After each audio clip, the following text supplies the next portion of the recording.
ние решихме по този проект да включим участници, работодатели, НПО-та, читалища, бизнес, да бъдат партньори на територията на Куклин и при свободно място да обявяват в бюрото по труда Родопис, които работим много добре, да дават шанс на ромите да се включат в процес на интеграция на пазара на труда.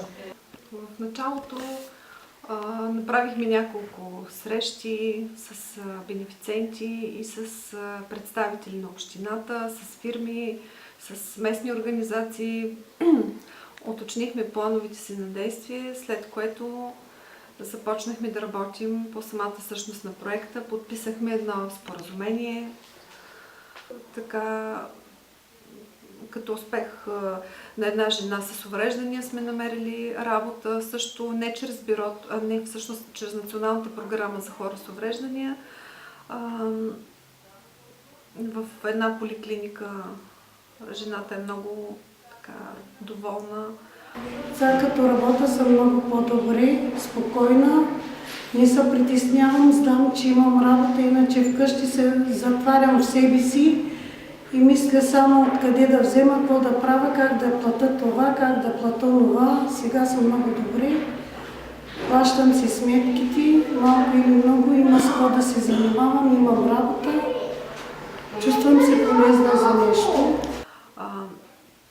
Едно от момичетата бе на гонена работа в офиса ЗЗ.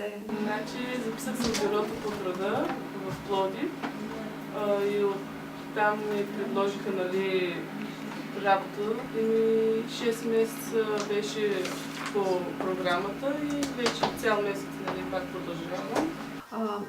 Всъщност по проекта за сега сме намерили работа на двама. Са си стартирали бизнес, един е в процес на стартиране, другия от март месец започна. Едно кафене в центъра на Куклин и една жена, която в момента, всъщност след няколко дни, открива баничарница. Аз съм от 8 години хлебарка, значи сме произвеждали хляб. 4 години работя, майка ми е баничарка и сега искам да развивам собствен бизнес.